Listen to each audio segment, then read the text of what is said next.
Hello, everybody. Welcome to the Moon Scarab channel. My name is Ramon, and welcome to another episode of In Orbit With, a show in which we talk with people from our spiritual community about life, divination, and more. If this is your first time here, welcome. And if you've been here before, thank you for stopping by. And today we have a special guest, one of the newest faces here in the community.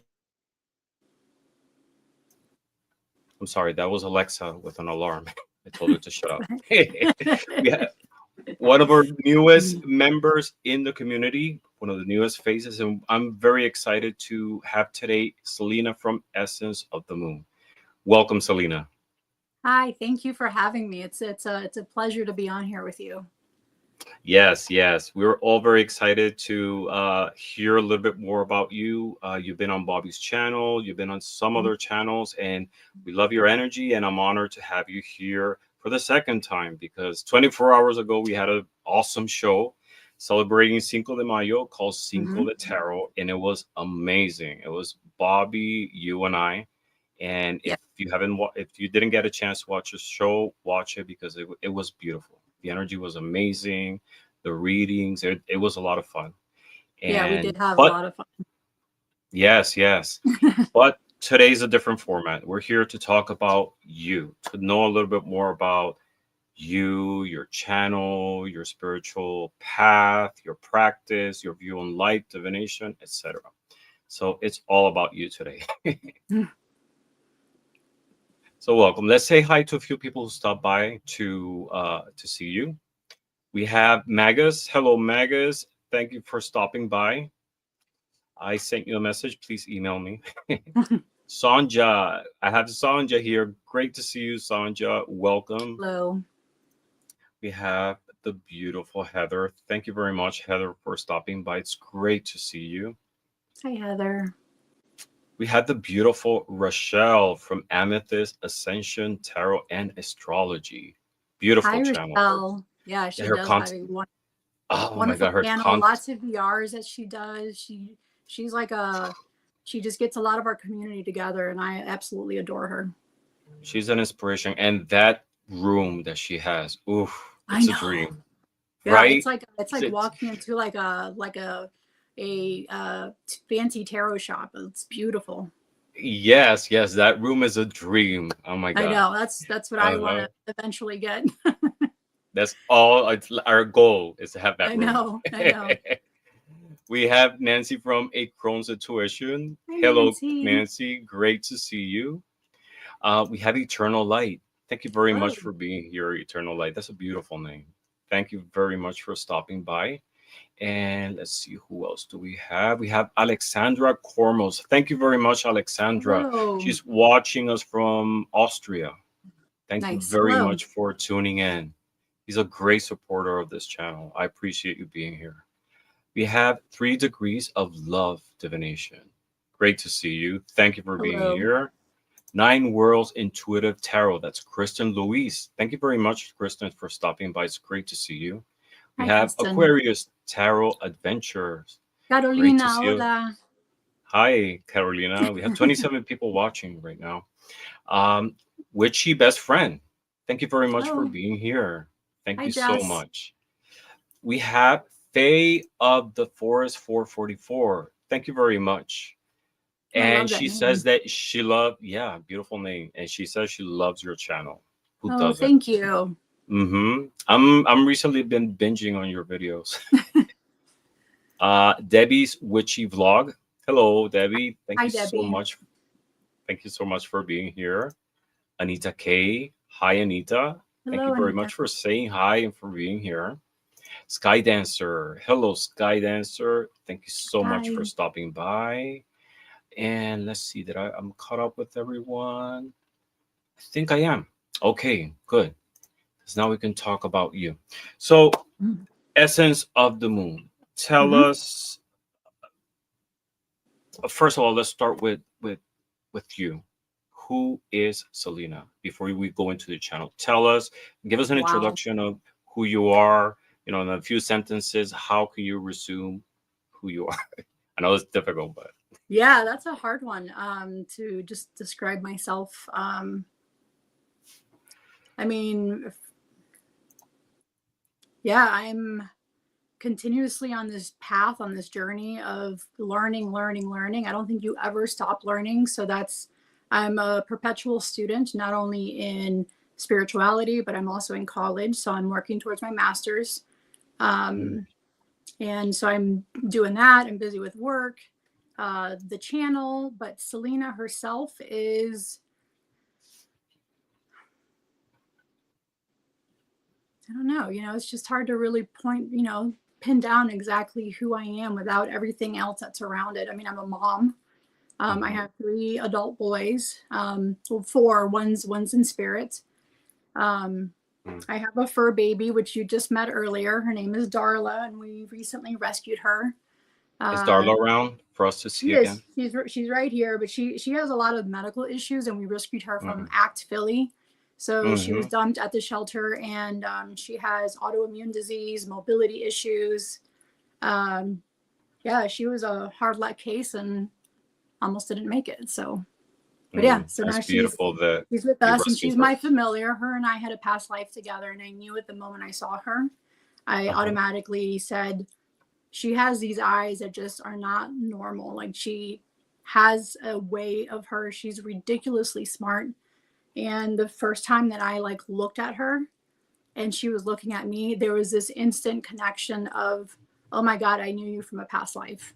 So then I had a really good friend who does animal readings, and she did the most incredible, absolutely beautiful animal reading. And I did one as well for just, me and her. And it was very similar to what my friend did. So it was very, it's funny how you come across people from a past life and you have this instant connection and you've never met them before, but the moment you meet them, even if it's online, you have this red string that connects you. So I'm really big on past life. I've been able to regress to 12 past lives, and some of them were guided. I mean, a lot of them were guided, but now now I'm able to do them myself. I can put myself into a deep hypnosis and meet an ascended master. Like, I've met an ascended master, Mother Mary. Her and I are working on some mother wound issues. And yeah, I've gone into my past lives as well. Beautiful. So, that's quite the introduction right there. Yeah. That was great. Oh, hi, Lexi. Alexis stopped by to say hi. Yeah, I mean, I'm really big in past life. In this vehicle. She keeps talking. Sorry, I said Alexis, and she thought I was talking to her. But yeah, she's always listening. I can swear. They are. I mean, yeah. If you're into alien stuff, which I am, or conspiracies, I'm big into that too. I love alien conspiracies, starseed stuff, different dimensions. I'm such a nerd like that. We'll go into that. Yeah. We also have Robert. Robert stopped by to see you too. Hello, Robert. Hello. Thank you for being here. And you have a beautiful channel called Essence of the Moon. That's a beautiful name. Thank you. Tell us, what inspired you to create the channel Essence of the Moon, and what's your vision when you first began? Yeah, so it started off with just my regular Instagram channel, and I started including my spiritual practice into that, just my normal, from my regular pictures to my trips to my kids. And then I started including spiritual stuff, and it wasn't getting the same feedback. And I was like, okay, I need to come up with a channel to kind of separate those together, because I had a lot of friends that are, they don't understand that. They don't know it. They don't either believe in it or whatever. So I didn't want to mix my personal stuff with my spiritual stuff, even though I feel like it does go together. Yeah, correct. I'm practicing every day, every morning. The moment I wake up, it's, I'm doing a ritual of some sort. I have my normal daily practice that I do in the morning before I start my day. So it's who I am. It's in my everyday practice. But I decided to separate it, and I was trying to come up with a name. And my name, Celina, is Goddess of the Moon. So I'm like, okay, I know I want to do something with moon, and I love the moon phases. I'm, for the full moon and the new moon, I'm out there collecting water. I do rituals on both the new moon and the full moon because I am a Hecate devotee. The new moon is really more for her, so I'll do rituals and stuff for Hecate on the new moon, and in the full moon I'll do other rituals, and go out there and collect water and all that fun stuff. Okay, interesting. What is the essence of the moon? So I mean, I didn't know what else to put with it, and I had gone to sleep, and I was I was drinking like mugwort tea, and I'm like, okay, I need to find a way to be able to come up with another word to go with moon. So when I went to sleep, and I kept having dreams, and it was like the word essence kept coming in my dreams. So I'm like, okay, it's going to be essence of the moon. Mm-hmm. And that's just how the name came. It was a partial dream and my name. It goes perfect because I don't know, to me the moon is so important. It's I say that life in Earth wouldn't have developed the same way if the moon wasn't there. Correct. With the gravity, it has an influence on gravity, so the development of life, with gravity or without gravity would have been different. And if the moon were to disappear right now, it'll throw the whole Earth in chaos. That balance of Earth rotation. That's in the physical sense, but also, to me, the essence of the moon is connection. It's intuition, it's spirituality. It's a lot of ethereal things that goes perfectly with the name of what you portray in the channel. Portraying your spiritual path, your practice, the connection with people in the community. So it's being supportive. Right there on the point. That's for me the big thing is, even though I've never met these people in person, to me being a supportive force and being a positive light for the community, for these times that we're in, for social media itself, you can be very much disconnected from real life, I feel, in a way, being on social media and YouTube, because you put out a different persona, you put out a different person than who you really are half the time. But I'm one that will never judge. I'm one that if you need someone to talk to, if you're having mental health issues, like I'm always there for anyone to talk with. And that's how I've always been growing up. My siblings always came to me and talked to me, even though I was like number 7 of 9 kids. They knew I could keep a secret. They knew that they could just talk to me, and I wouldn't judge them. I wouldn't make them feel horrible for whatever it is that they did. And I just sit there and listen and hold space for them. So it's always been, since growing up, people have always come to me and talked to me, and really just like, let loose and let their emotions just completely they just can open up to you. Yeah. Feel comfortable enough. Right. So we have more people stopping by. We have Ethan Lawn. Hello, Ethan. We have the awesome Jeff. Hello, Jeff. Hi. From Tarot Ass Backwards. Great poet. Great to see you. What's your best friend? I'm not sure if I say hi to you already, but hi again. So you were talking about your childhood and you growing up. Can you share with us a little bit, your spiritual development, how Celina exposure to life, spirituality, and everything developed to this person that we have here today? Yeah. So I grew up Catholic. I'm one of 9 kids, huge Mexican family. My parents were migrant workers. They came from Mexico and came to start a new life here back in 1971, I think it was. So they had a very hard upbringing. It was very hard. That's all I'm going to say. It was a very hard upbringing. But the spiritual aspect, being Catholic, there's a lot of rituals that you do when you're going to Mass. Everything that is done in Mass is very ritualistic.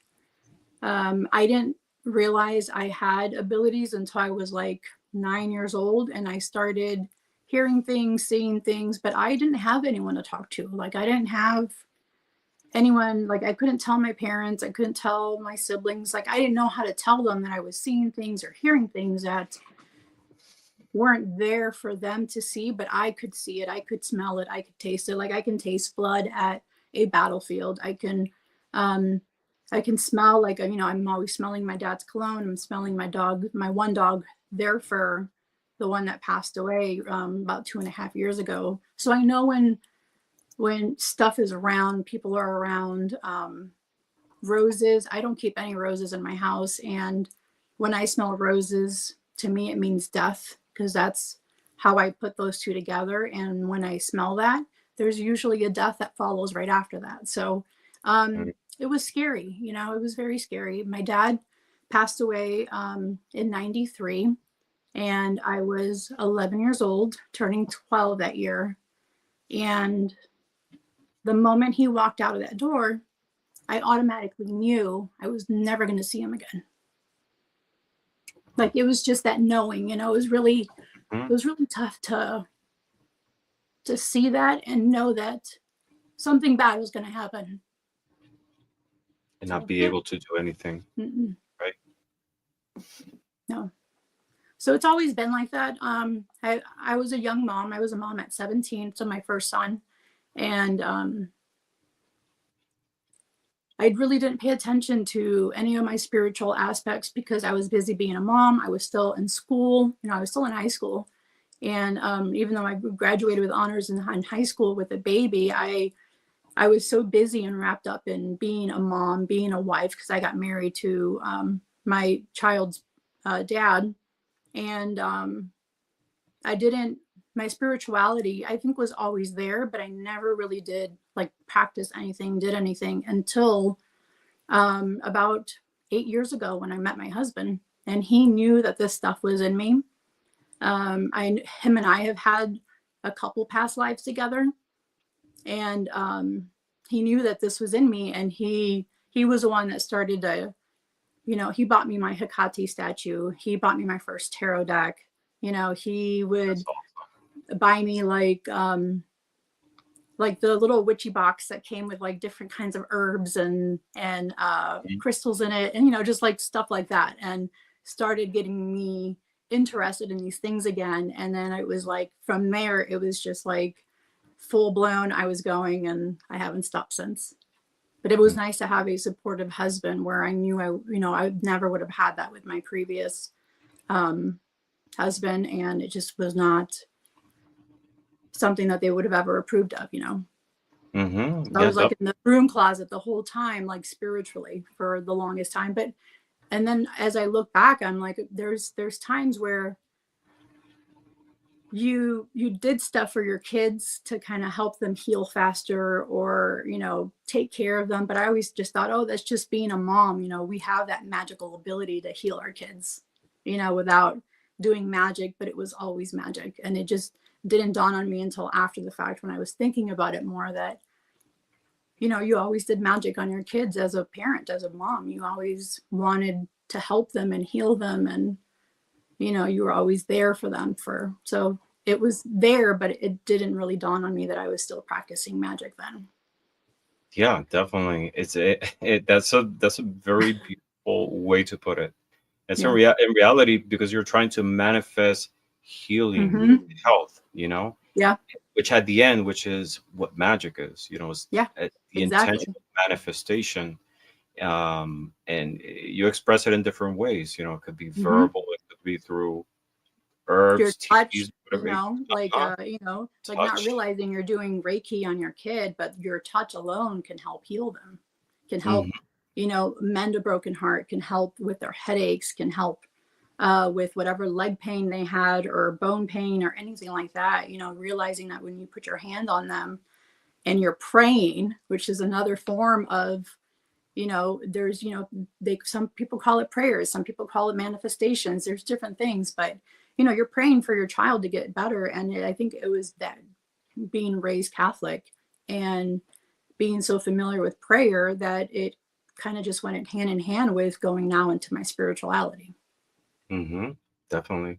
Do you think having that foundation in, even though it's not the faith that you practice right now, but having exposure to the sense of faith, a belief in something higher than this physical realm, Oh, totally. help give you a foundation for who you are in the spiritual sense?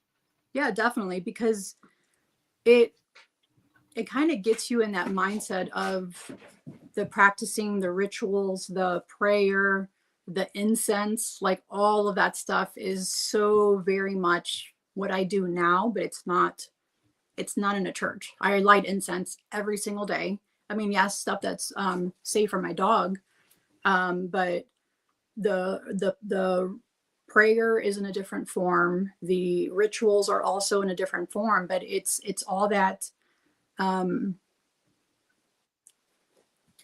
you know, the stuff that your parents made you do while you were in church. Oh, you have to stand up. Oh, you have to sit down. Oh, you have to kneel. Or you have to put your hand in the holy water and anoint yourself as you're walking in and as you're walking out. And then you got to bow. And, you know, it was all of these different types of rituals that I feel still go hand in hand now, as even though as a spiritual person, you know?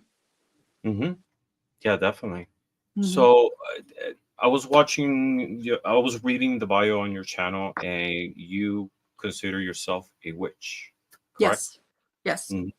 What kind of tools and what does your practice look like in your everyday life? Oh, and every day. I light candles every day.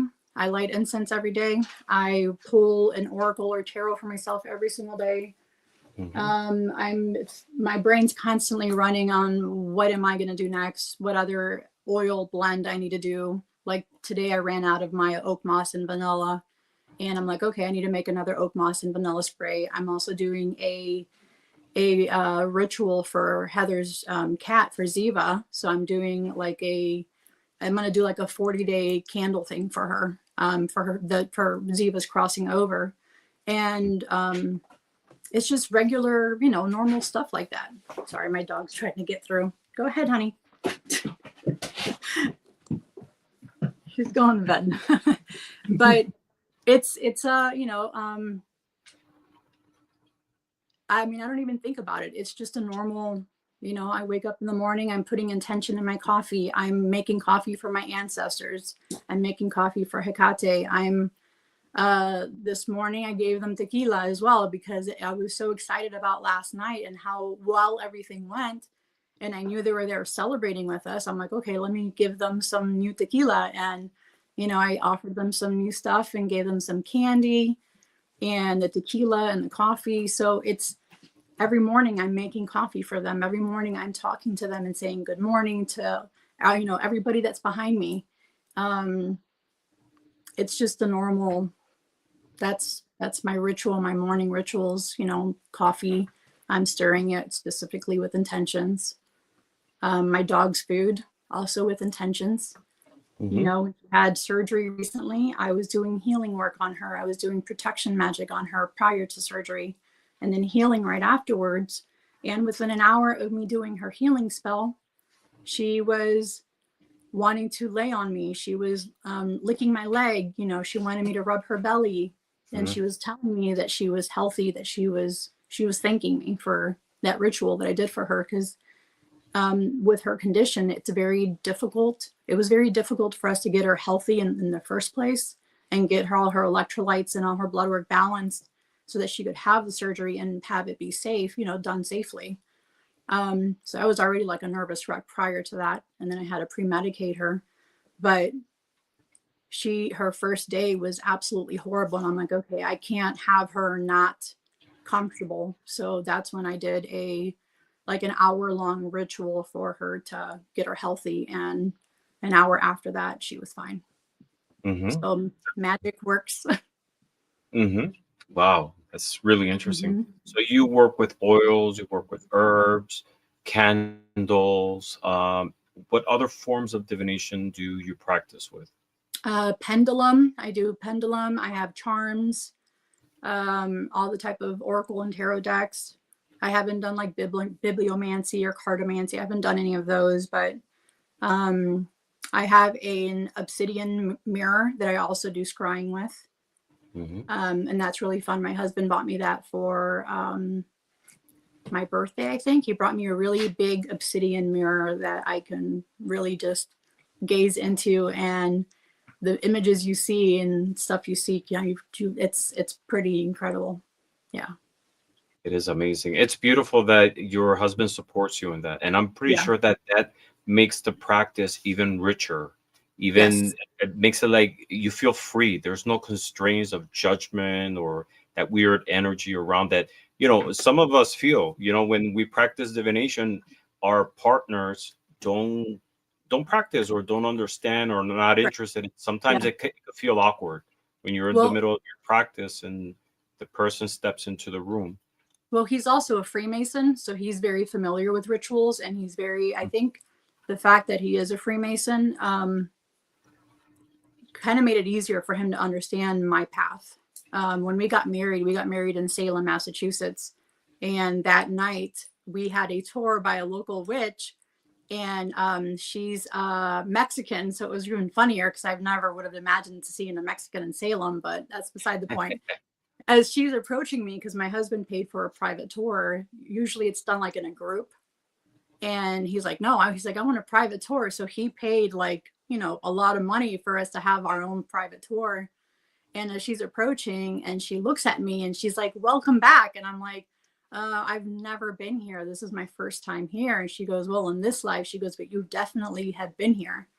And then she saw my husband and she automatically knew he had some type of rituals that he did, and she asked him about it. And that's when my husband said, oh, I'm a Freemason. And he goes, and then she's like, how perfect is that he's a Freemason and you're a witch? But that was like, I wasn't really calling myself a witch then. I wasn't really something that I didn't use that terminology. Yeah.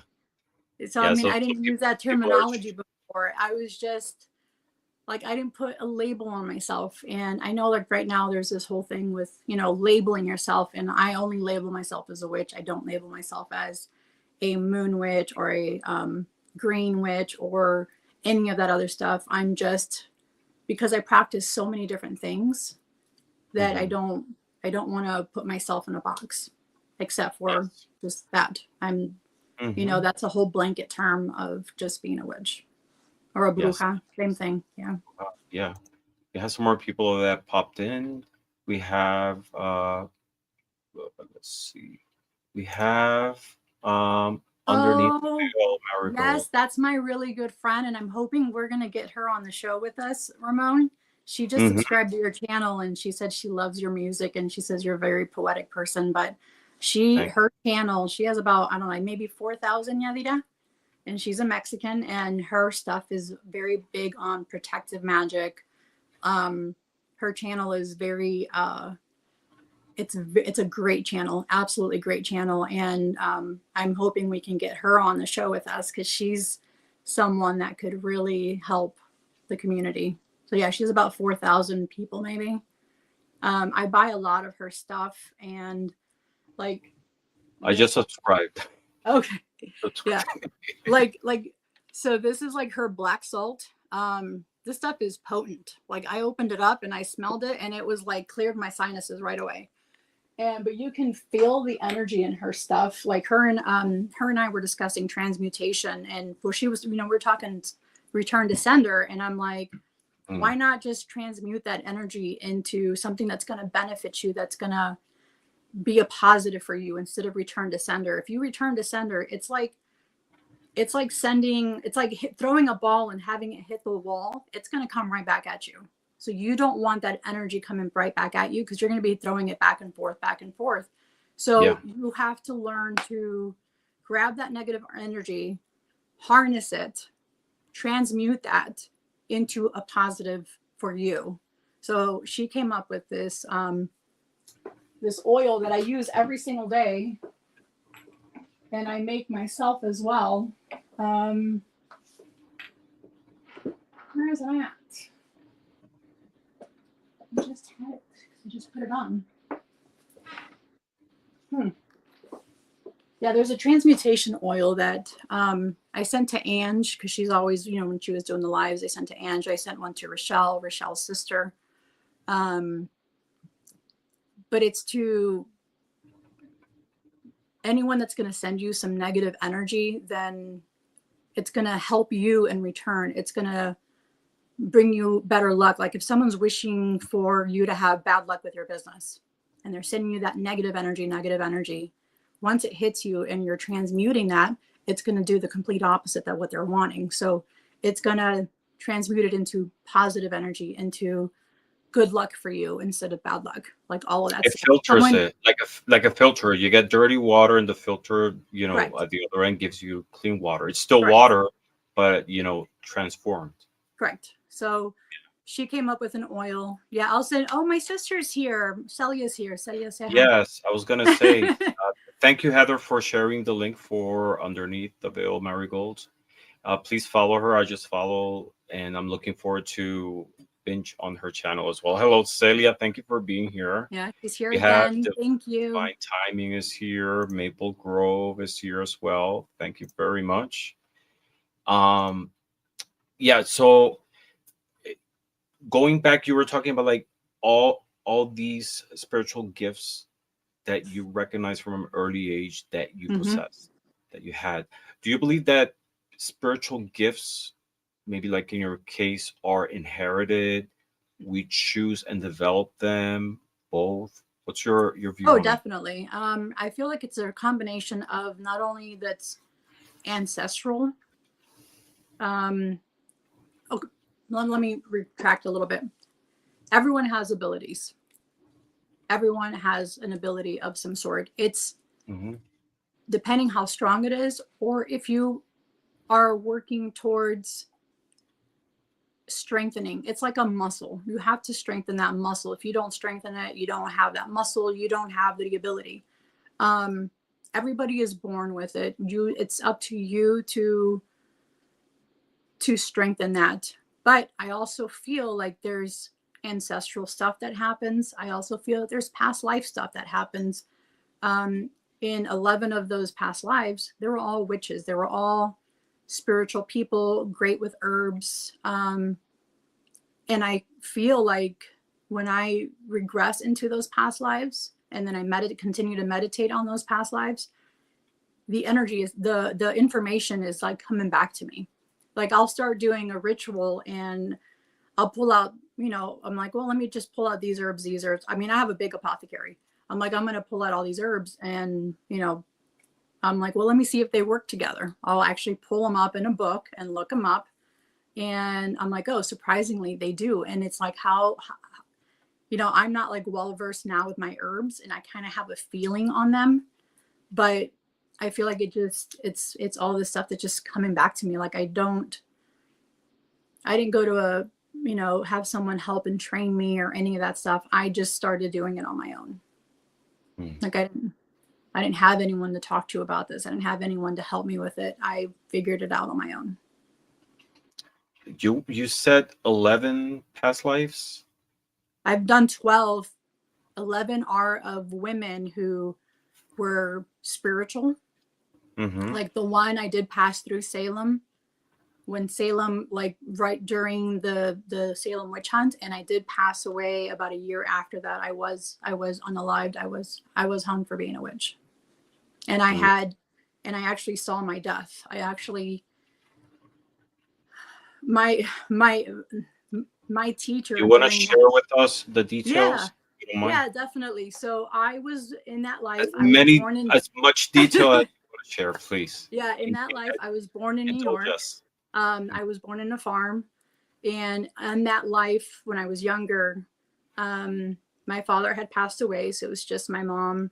I did have some siblings, and the weird part is, in a lot of my past lives, my father has passed away early, so I didn't have that male. I didn't have that fatherly love in a lot of these past lives, which is really weird because it happened again in this life. And it's also been my dad's been my dad many times before. So that was also really weird that he wasn't like a friend or a sibling. He was my dad continuously, but he always passed away young, at a young age. But going back to this New York life, my mom didn't approve of in that life who I was. And I said, this is who I am. And I left that house. I left that farm. And I had a best friend who, you know, the angels decks I was using last night, she made the angel deck and she was in my past life.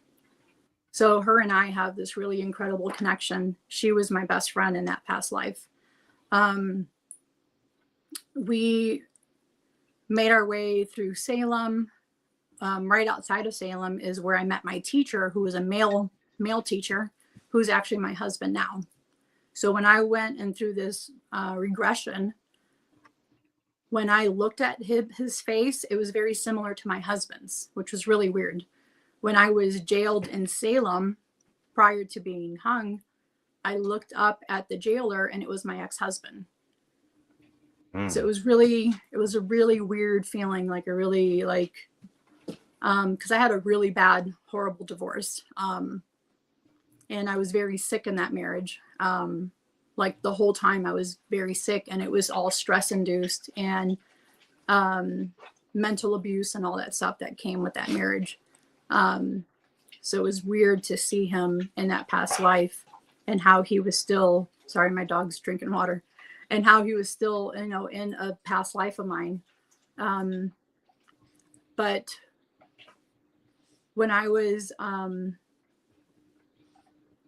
jailed, and then I was going to get, you know, persecuted for being a witch, you could see the angry people, you know, like yelling at you and throwing stuff at you because of you being a witch. So it was really hard to see that, and then to see my husband crying and my best friend crying. But everybody else was just so,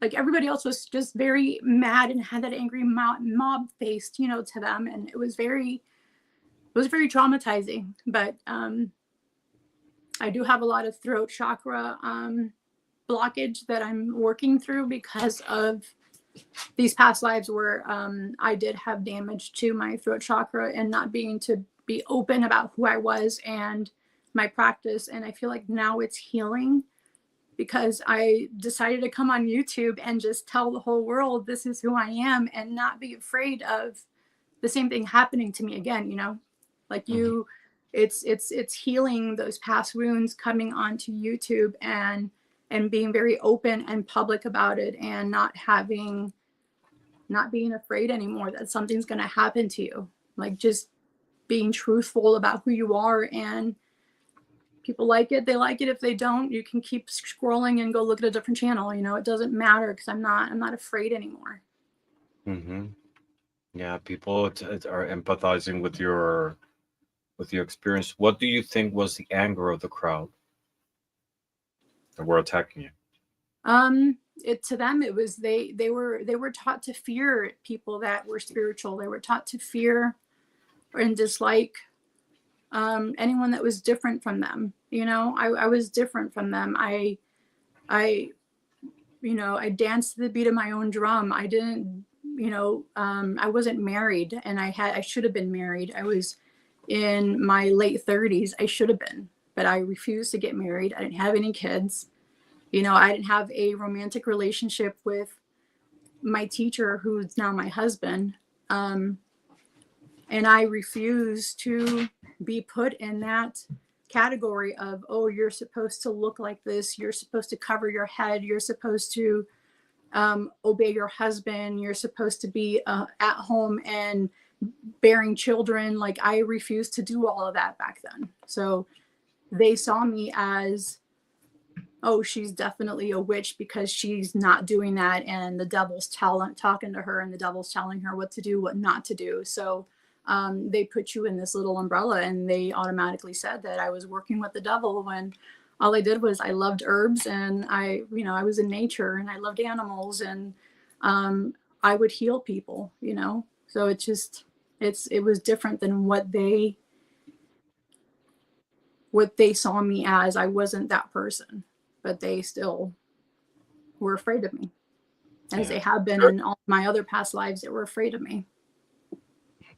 Were there any supernatural experiences that people at those lifetimes experienced or saw or witnessed that helped label you as a witch that you could recall? It was healing people. I was able to heal people. That's been always my thing. I'm a healer. I was a midwife. I was, helping birth babies. I was healing people from skin conditions. I remember one past life where I was healing children who were burned in a fire, and they healed quickly, and people were like, how is it that these kids healed quickly and don't have any scars? I lived in Italy at that time. I was single again. I lived in a little cottage, 4-bedroom cottage out in the woods, and I was out foraging for herbs and berries all the time, and making my own concoctions, and then helping anyone that needed help. Like that's who I've always been in these other past lives. And it's funny because that's who I am right now. I'm the same person where healing is so important to me, healing whoever I can. It's always been my thing, is the healing part. So these are the things that recur in each one of your lifetimes. Yes. Healing, having a father, being single. Do you think these are experiences of something that it's still in development, something that is still unfolding for you to learn? Yes and no. Learning it, remembering who I am in this life was very important for me, and for me to get to who I am right now. I am closing a lot of these chapters, tying up a lot of these past life issues that I couldn't do back then. Like, I didn't have the fact that I'm the one that in this life said to the hell with my marriage, and I'm the one that asked for the divorce. I'm the one that said I'm done with this. I'm the one that, after 2 years of living in Ohio, and I said, this place is quicksand. I'm on a treadmill going nowhere in this life. I'm going to move to Texas and start a new life down there. And 11 days later, I meet my husband. So I've been very much in control of this life. And I'm the one that's writing my story. And I think we all have the ability to do that. We all have the power to do that. And it's very much, it's mind over matter. It's, you have the ability to get yourself out of specific ruts, out of specific areas. I mean, sometimes it's harder, but we all have that magic in us to do all of that, to help, to heal, to get past heartache. Yeah, I mean, I'm writing my own story now. I'm gonna finish it up, and I feel like I'm at that point now in this life that either I can decide not to come back as a human anymore and be a spirit guide, and I think that's what I want to do. Do you think because I am wrapping up all of that stuff? Yes. Do you think we possess that level of control to be able to choose if we evolve or if we ended the cycle? Yes, because if you are in that life cycle where you are wrapping up all of your past life mistakes, and you are kind of like closing the doors to all of that, and you've passed them, you are able to decide what you want to do. If you want to come back as a human again, if you want to come back as a guide and help somebody else. Is that something that you decide at the moment when you're transitioning, or can you perceive it from this physical form. You can perceive it now, but then you also had discussed that with your council members once you are there. But I have a feeling that I am wrapping up all of these things in this life for that specific reason, that I'm going to be ascending into a whole different being when I'm done with this life. Could we explore that concept of council member that you just mentioned? Yes. How do you find so a council member it's a group of people. For me, I have a group of 5 council members. I actually drew them. They're on my tarot decks behind me. They help guide you on what it is that you have to learn in these lives, in these current lives. So say you were supposed to learn to, let's see, what's a good example of what you're supposed to learn and you failed tremendously at it. Say previously in a past life, you were a womanizer. Okay. And when you come back into this new form, you are supposed to turn that around, be a different person. Sometimes you are born as a woman because of what you did in the past life. Say you were a womanizer, you're born a woman, or vice versa. But if you fail it again, then that's just stuff that you have to continue to work on until you finally pass that test. We are constantly, life is a session. You're in class right now. You're in session right now. It's up to you if you're going to pass it or fail it. And you get handed all these tough tasks to complete. And if you don't, you have your next life to try and get it done, try and pass it.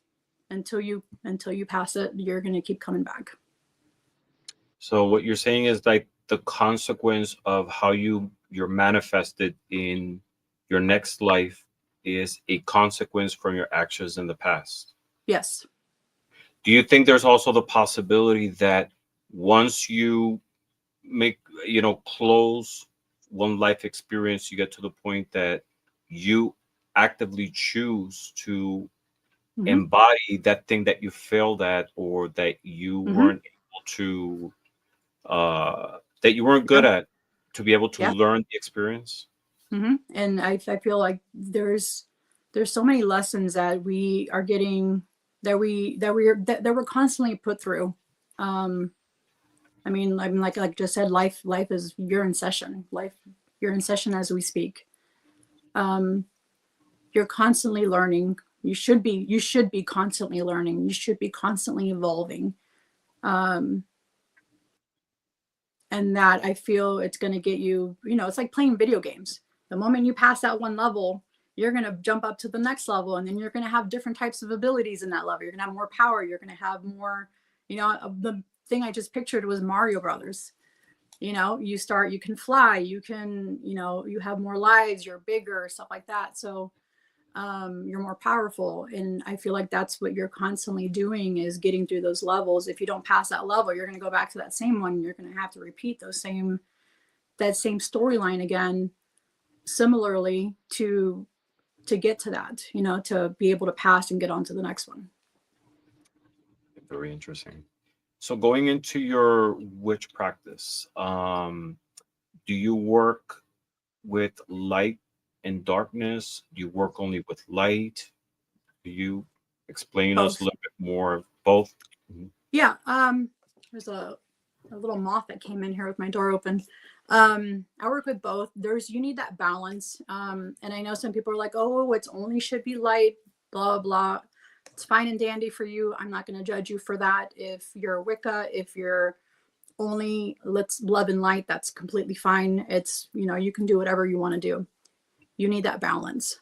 You need that balance of the dark. You need the balance of the light, the masculine, the feminine energy. You need balance of both to be able to be in harmony with yourself, with your body. I feel like you have to be both. So I have no problem practicing more of the darker stuff, especially I don't intentionally do stuff to people, but if someone is harming me or is going to harm my children, you better believe it, all the guns are going to come out and I'm going to protect my family. I'm going to protect myself. There is no ifs, ands, or buts about that. You know, I'm always going to be a mama bear. I'm always going to be there to protect my children. I'm going to protect myself. I'm going to protect my loved ones. If someone needs help with that, I will be more than happy to help them. But at the same time, I do love the light stuff. I do love the good energy, the positive energy, but I feel like you need that balance of the masculine, the feminine, the dark and the light, the yin and the yang. I feel that's always needed. You can't be all.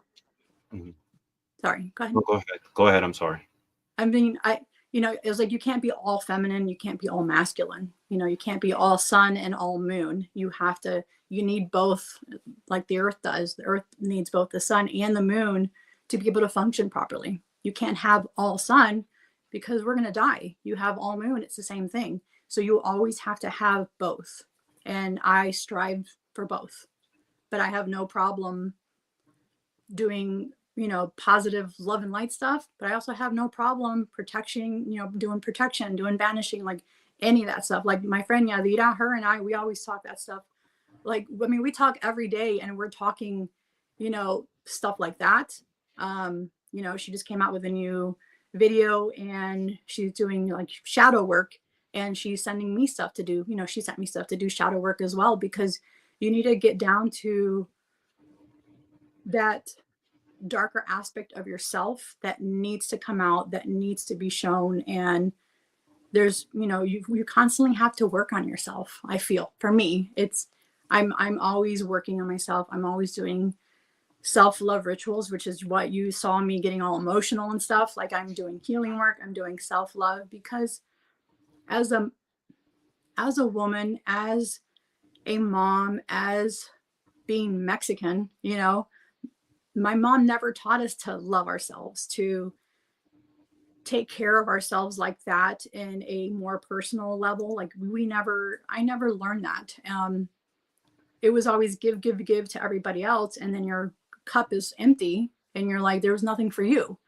And in February, when Rochelle was doing that February self-love and you had to write a love letter to yourself, I was like an emotional wreck, because I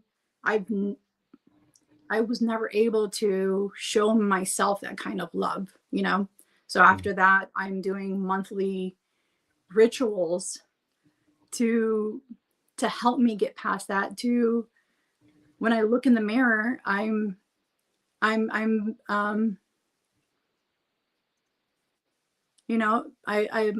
to say, I love you, Celina. I'm learning to say stuff like that. I'm learning to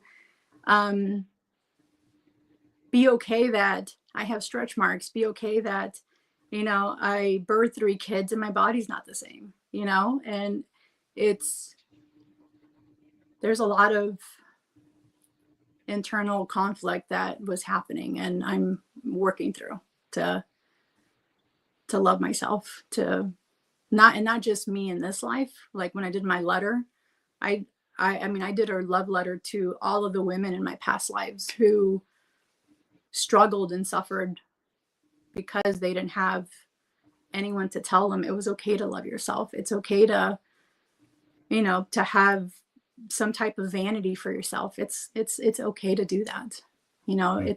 We easily love everybody else. We easily give our love to other people, to our children, to spouses, to friends. But what about ourselves? Definitely. That'll be a very interesting video to make. Sharing. I mean, if you feel like it, sharing those letters, those experiences. Yeah. So it's well, I did do a letter and it was on video, and I did a candle ritual for February self-love. So it is in my February self-love playlist. But it was hard. And I even did like a reading for myself, and it was, I can't thank Rochelle enough for pushing me to do that, and learn to love myself. Like right now we're working on goddess energy, because it's the month of May and Mother's Day is coming up, and it's very so now I'm working on the goddess energy, but there's also the goddess, there's like the goddess of light, and then there's goddess of dark, like Hecate and Lilith, but then you have like Freya and Aphrodite. So for February self-love, I incorporated those 4 goddesses on my altar, and I did rituals for all of them because they all bring different aspects of self-love. Beautiful. And we have Miss Tarot D around. Thank you very much for stopping by, Miss Tarot. I love you. Now everything feels complete by having you here, Miss Tarot. I know, La Madrina. She's the godmother of Tarot Tube. Yes. So we were talking about light and darkness. What do you think is the biggest misconception about working with the dark side? The biggest misunderstanding. That it's bad, that it's the devil, that it's negative, and it's really not. It's more of a self-empowerment. It's something that I think it's definitely needed, and they help you realize a different aspect of yourself, that they help bring out that stronger aspect of yourself, that it's okay to say no in a relationship and be like, no, I'm not in the mood for that, or no, I don't want to do this. Use the word no more often. It's okay to make yourself a priority. It's okay to love yourself. Like, that's all of the aspects that I'm learning with the dark feminine, like Hecate, like Lilith. They all teach you different parts of that, of being strong in who you are. Aw, I love you, Miss Tarot D. And if you ever need a mother figure, I will hold you close by big bosom of love, with love. I love you so much. That's what you said to me too. Ya ves?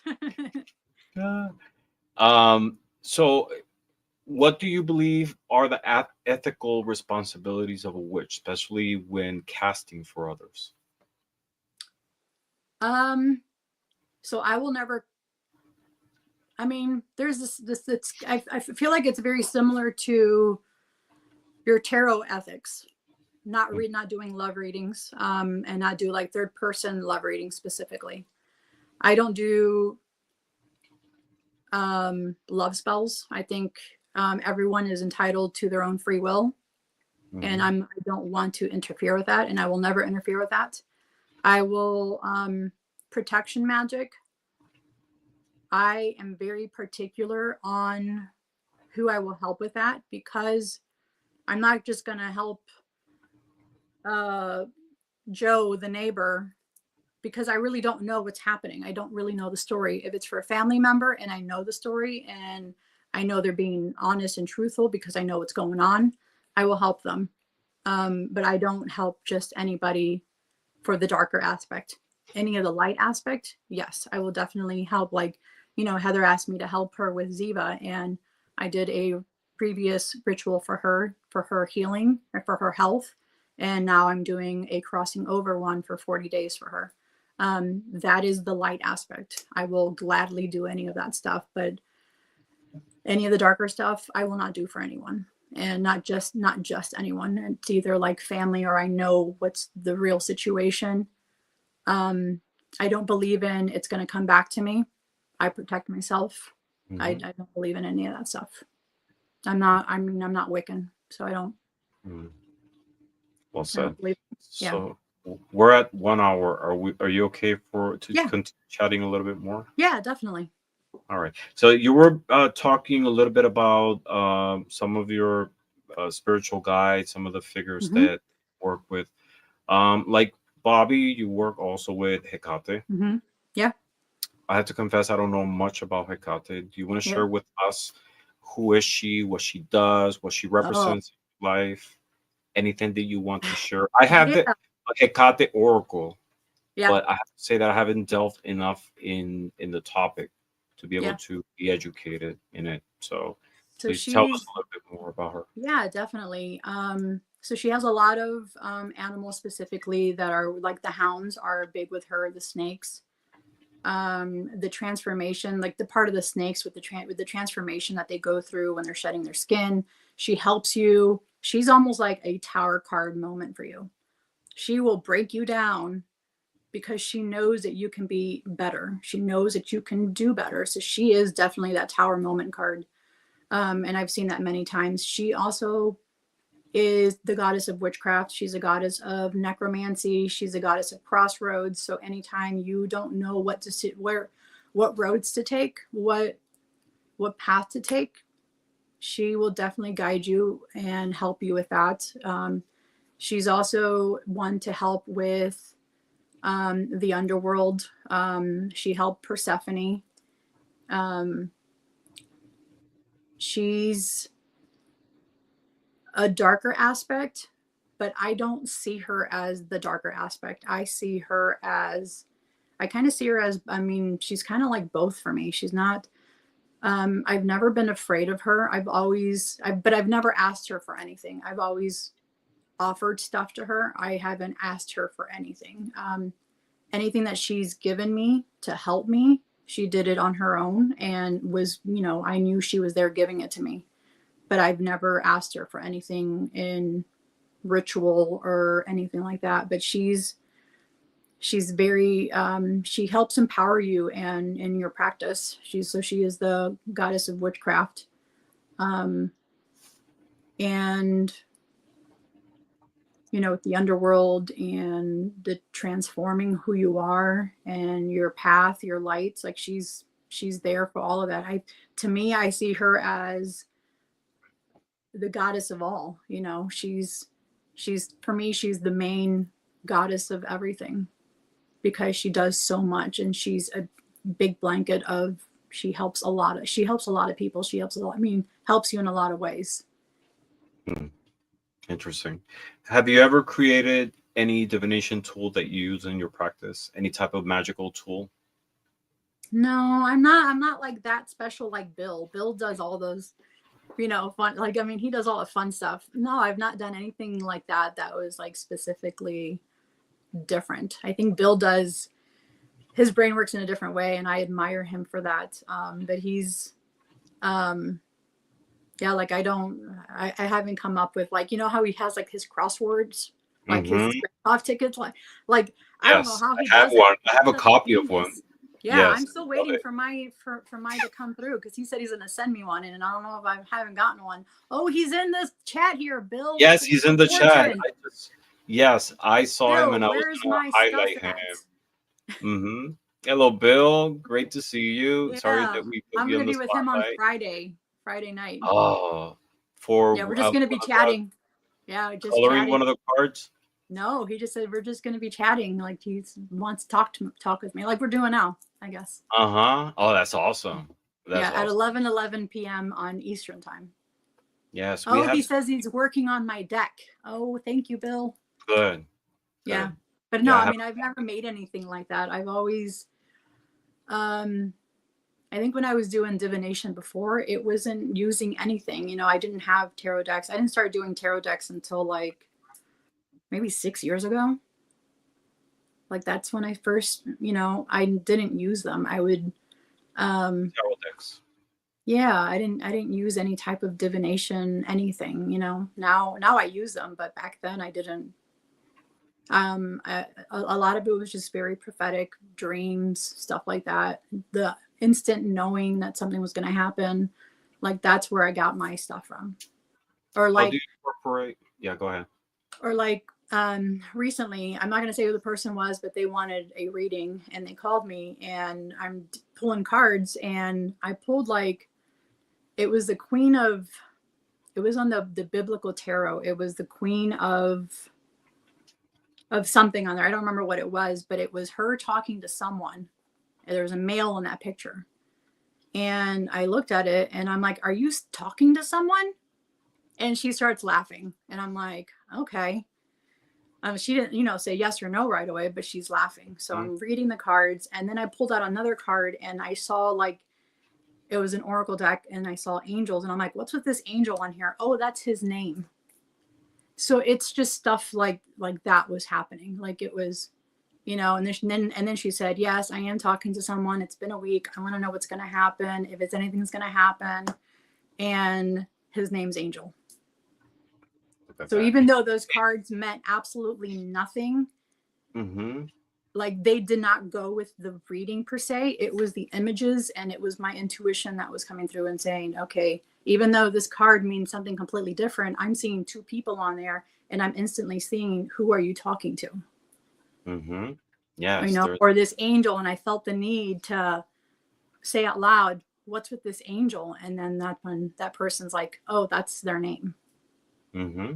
So it's that you use the images to help guide your intuition. And even though the cards mean absolutely nothing what it is that you're reading, like the cards make zero sense to what the situation is, it's the images itself that are going to come out and tell you what's really happening. Like those cards were meant to happen. And then that person's like, well, what happens if I don't talk to that person? Mm-hmm. Or I ignore them? And in that same book, Look Tarot, I have the someone gracious gave me that deck, and I love it, the biblical tarot. And it sounds like such a contradiction, but no, you know, because it is Bible and all these religious texts, what they portray is a lot of instances of, you know, life archetypes that we see in tarot as well, magical experiences, you know, so many things, and they're powerful, you know, and it really depends how you take it, you know. It's exactly. So like the final card was a moon card, and if you've looked at the moon card, they're walking up the steps, and the one guy's laying down. He's like kind of like falling asleep. The moon's shining the path on the angels, but they're walking away. And I automatically said, it looks like if you say no to this person, he's going to walk away, and you're not going to have anyone, because this person down here is by himself. So even though the moon card didn't really say that, but the image itself, like I read that intuitively. The whole reading was intuitively, but it was very spot on. You know, it's oh, Carolina, yeah, it's such a good deck. And it's it's like an oxymoron of a deck, you know, because you're and there's a black and white version too. Did you see there's a black and white version also? Yeah, that's for shadow work. It's beautiful. It's beautiful. And Eternal Light says, Celine, I feel a lot less crazy now for how my life has been. I can completely relate to things you say so much. Oh, thank you, Eternal Light. I think you started following me. I've seen your name on there recently, and I'm not sure if I followed you back, but I know I've seen your name. So thank you. That's why these conversations are important, because we get to share our experiences, our vision, you know, how we view the world. 3 Degrees said it's the Queen of Feathers. It's Abigail the Peacemaker. Yes, that's exactly the card. Yes, definitely. So and I saw that as, you know, that person was talking to someone, and you know, there's a romantic relationship that's coming up with that. So that's amazing. Really... what divination, what tarot deck are you currently using right now in your practice? What's the one that you use the most? Unearth is it's a MJ Cullinan deck, and it's more like a death morbid deck. It's very much death related, and I don't have it with me because I actually just put it in my room.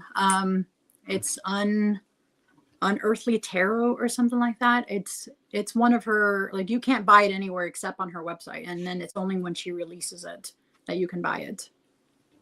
Unworldly Tarot, something like that. It's very ghost-like. All the people in those cards are dead, but they're in a ghostly form, and they're kind of like lamenting or in a very sorrow state about how they lived their life and how their death is now and what they regret about it. Wow.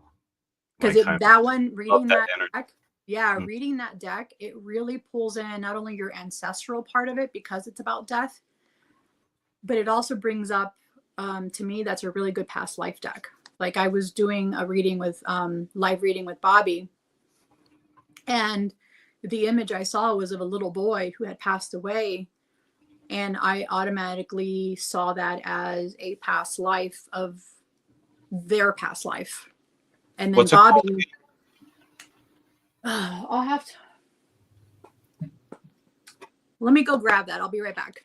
Yeah, no problem. So isn't this an interesting conversation so far? I love, you know, having this conversation with her. She's one of our newest members in our community. and her energy has been amazing. Yesterday, Bobby, her, and I did a show called Cinco de Tarot, celebrating Cinco de Mayo. It was an amazing show. If you have an opportunity, please go back in my channel or Bobby's channel to watch it because it was great. So you got the deck. Unfinished business. Oh, I've never seen that deck. No, it was not a cheap deck, but and you have to wait for when she releases it in order for you to like purchase it, because she only, how many orders there are, that's all that's being made. And then I waited like 6 months for this deck. So here's the Ace of Swords. I mean, look at those images. Love it. That's beautiful. I mean, they're just absolutely gorgeous. I'm gonna put you on the big screen so you can show us some of your favorite cards. That's a beautiful image. Wow. It's this whole deck is absolutely like, here, let me show you the Hermit card. I love the Hermit card. Oh wow. And I love the owl on the image. Yeah. I love owls. It's one of my favorite animals. And it's a white owl on top of that. Here's the Three of Cups. So it's very ghostly, but it brings, I mean, it really ramps up your intuition when reading from this deck. I mean, look at this one. Here's the High Priestess card, and I love the High Priestess cards. I always look for those.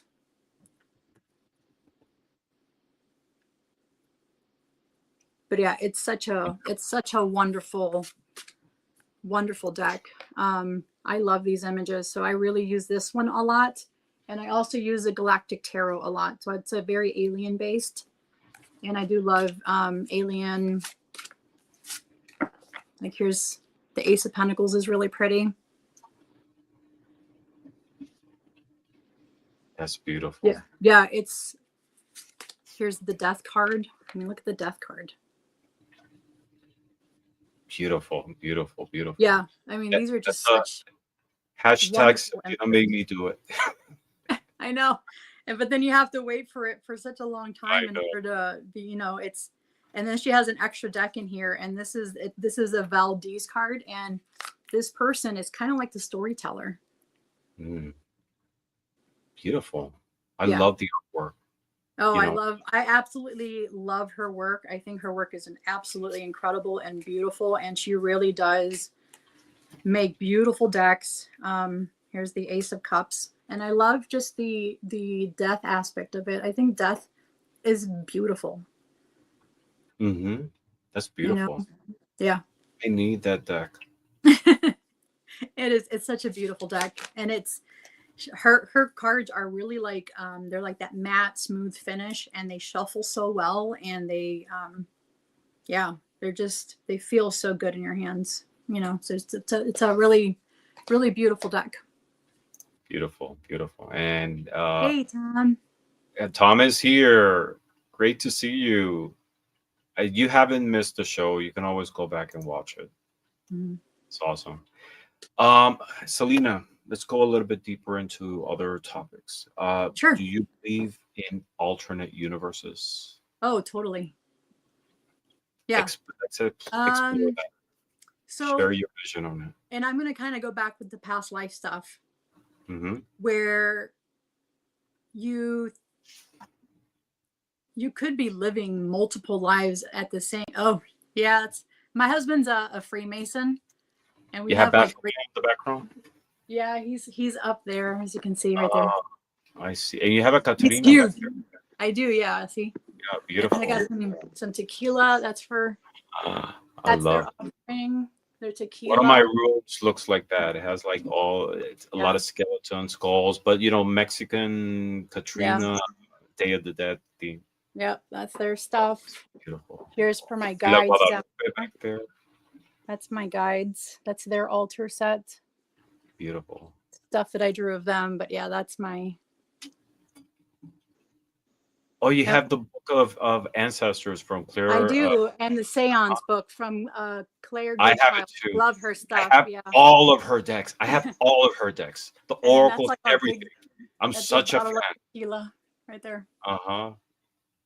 But yeah, and then Baphomet there, but that's Tom, that's because my husband's a Freemason, so that's why we have a bunch of Baphomet stuff here. Yeah. Alternate universes. Yes. So I feel like, and I don't know, there's this feeling that you have, how do I explain this? This is a hard one to explain. Like you can be living multiple lives in different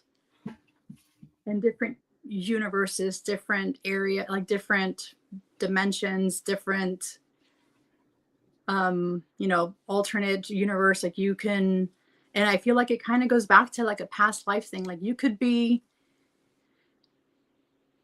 having a past life regression and then you're living that life. You're in that alternate universe right there, living that life in that moment that you are in regression. So you're in like two places at once. And that's kind of how I see it. Okay. So let me see if I understand. What you're saying is that there is infinite versions of Celina. Yes. Coexisting, yeah, I believe that. at the same time. Yes. Are they the same Celina? Is that the same soul? I mean, I feel like they're a little bit different. They're different. No, but I mean, like, for example, do you believe in the concept of the soul? Yes. Okay. Do you believe that the soul of that Celina is the same one of this one in front of me, and the one that of the blonde Celina, the Celina who's a CEO, and the Celina who's homeless? All these different possibilities. I think there's aspects of it that are the same. You can't. I don't think you can separate a soul like that. I think there can be essence of that soul connected to that other person, and that's how you're connected. That's how you have this. That's how you're joined together. That's how you're connected together, is by a little bit like of your essence. I feel like you're always connected to some other aspect. I feel, yeah, it's really, it's an odd theory, but it's really, I think it's fascinating to believe that it's true. And I feel like, no, go ahead. I mean, I feel like if you are, your mind is a very powerful thing. You can pretty much make anything happen. I feel you have the ability to do that. We were given that ability to do that. If you feel that that is the truth, these alternate realities, you can make it happen. You can make it come true. It's very much a mind-bending thing, I feel. I don't know if that's the correct word I want to use, but I feel like you can make stuff happen. You have the ability to completely change your life or have another life happening at the same time. Interesting. So let me see if I can phrase this correctly. As you develop in your existence, there's other possibilities, other ramifications of paths that you can take. Do you believe that all these possibilities coexist, like different Celinas at different moment, or are they forged as your time develops? Ooh, that's a good concept to think of it like that. The forging part. I've never thought it would be a forging part, but I think it makes sense that it would be a forging part. Yeah, I think that does make sense. I never really saw it like that. I think I don't know, it's very sci-fi, but it's such a cool, it's such a really interesting concept to think that. And you see these movies where stuff like that happens, and you're like, how do they come up with this type of theory? How do they come up with stuff like that? And I feel like people have already lived it in order to be able to create it.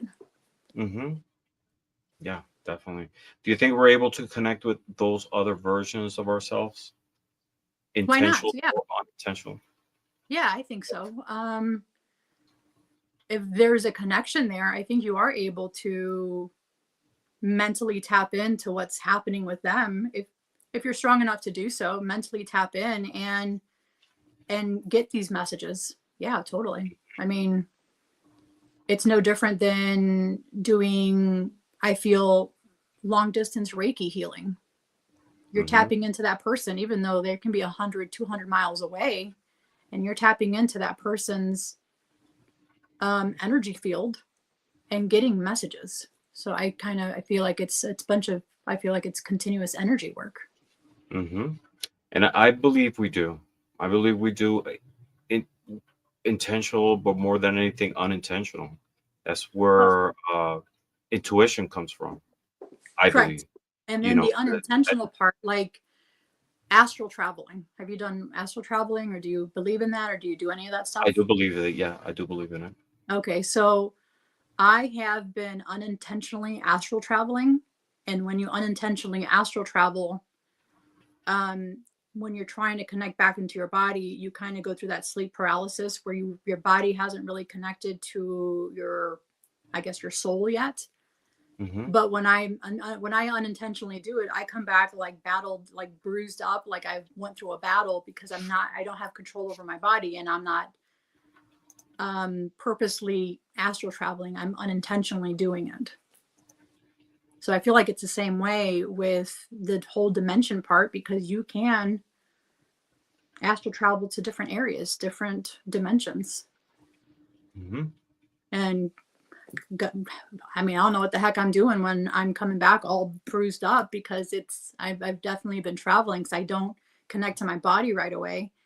And then it takes me a moment to realize what I was doing. And then I wake, and then I get up and I'm going to the restroom, and I'm like covered in bruises, that are fresh bruises. Wow. Is that a constant experience that you go through? Yeah, I need to try and harness that in. I don't know how I'm doing it. I don't know how I'm traveling, and I haven't had control over it yet. And I've been trying to control it better, but I've not had any luck doing it. So I need to practice that more. And I did buy recently a book. It should be coming in tomorrow on astral traveling. And hopefully that'll help me have a better grasp on what it is that I'm doing wrong. Because how to control it. Correct. And not necessarily how to do wrong, because that might be the process of learning. True. Yeah. That's I'm probably just now like tapping into it. Do I get sleep paralysis often? Yeah, like once a month. And I feel like that's when I'm astral traveling and my body's not connecting. I feel like I'm not connecting yet to my body when I'm coming back. Like that's when I'm unintentionally doing it. So yes, Rochelle, I have sleep paralysis like once a month. That's a great video to do as well. That's a scary one. Yeah. This is time for moving while astral self is coming back into your body. So yeah, that's what's happening to me, Rochelle. I do wake up like horribly bruised, and I'm like, what? And they're like fresh bruises. They're not like old bruises, how they look differently. Yeah, she adds, I have heard that the bruises come from moving while your astral self is coming back into your body. That makes sense. That's really interesting. Life in other parts of the universe. What's your concept of it? Oh, definitely. I'm a big, and are you referring to aliens and stuff like that? Yeah, life in other, yeah, there's definitely. so many forms of life that are possible. I definitely believe them. I definitely, I have members on here on my altar that are from an alien system, and they are part of my group of guides, who I was a alien in a past life. So yeah. I definitely. Anyone that you would like to highlight? Any of my guides from that area? Her name is Celeste. She's all covered in white. She's in white. So this is the group that I have right here. That drawing of her is not the greatest. I've had like to draw her a couple times because I didn't think she was right. So when I first met them, there was 7 of them. And they're just like regular, like I made them like kind of like starry, and I just made them because yeah. That's beautiful. Thank you. So you can make your own deck. Yeah, this is just regular, like from no, Amazon, but like like you can produce your own deck, like multiple copies. So when I was I've actually was a fortune teller in Italy in a past life where I was reading cards in like one of the squares there, and it was my own cards, and I want to get back into that past life, like specifically so I can see what images were being used so that I can make my deck with those images, like my old images from, was it like 1600s maybe, when I was in Italy at that time. So I do want to regress to that specifically for the images. But like this lady Christine, she's one of my guides as well. That's her name. Oh, that's a beautiful image. Yeah, so that's Christine. I had to make her a couple times because I didn't feel like she was right. And I make them without like faces because I didn't want to mess up their faces. But then I heard it doesn't matter if you mess up our faces, it's how you perceive us. But I've had to make them a couple times because that's how I saw them, you know. I channeled them to see what they look like in their images, and the alien ones I couldn't really understand that well. Like this one's Celeste, and I'm not too happy with this one, but she's very slender. She has like a pinky undertone skin tone and very silver hair, and she has like a staff. So she's from an alien star system. But I've made her like 3 times. I love it. That will make a great oracle deck. Yeah. So that's what I use. I'm sure it's your deck. For oracle, like this is my one of my family members. Natividad. Gutierrez. Okay. And this is another one. That's so cool. Trinidad Ceja. You make it without faces. Yeah, I make all of them with no faces.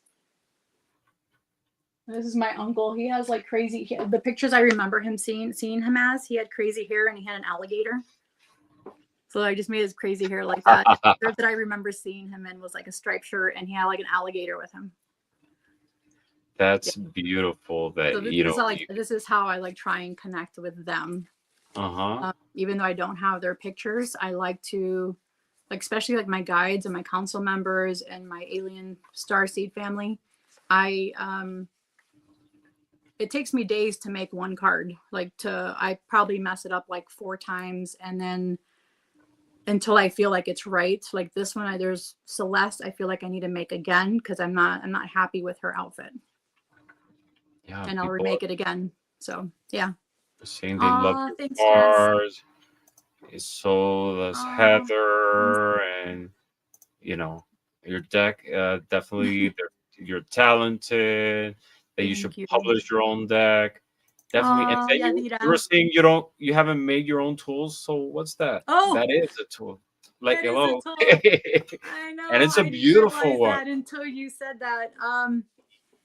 Yeah, it's, I wanted to do more with ancestor work. I mean, ancestor work for me is an everyday thing. It's not a once a year. It's not during Dia de los Muertos. It's not just in October/November. To me, it's every day. And I wanted to do this for them. I wanted them to not be forgotten, Oh, thanks, Bill. I didn't want them to feel like they're forgotten. So I try and talk to them. Rochelle, I was busted. Thank you. But yeah, so I want to go back into further back to ancestors that I don't know what their names are. I don't know what they look like. There's no pictures of them, but I want to incorporate them and continue to incorporate any new ones that keep coming up and continue to honor them. Like, to me, that is very important. I mean, it's an everyday, like I said, it's an everyday thing. I wake up and I say good morning to them. I make them their coffee. If there's a special occasion, they're going to have dinner with me. They're going to have pastel, they're going to have cake with me. I want them to, I'm so thankful for them. I'm so thankful for for them because I'm here now, and to really think about what your ancestors had to go through, war, famine, everything they had to fight, disease, everything for you to be here. I mean, we had some badass ancestors so that we can be here right now. Definitely. And why not honor them? Why not thank them for their sacrifices? Because not everyone survived famine, not everyone survived plagues, war, any of that stuff. No, it was very limited people. You know, they had typhoid and yellow fever and all those diseases back then, and measles and everything. Short that people correct.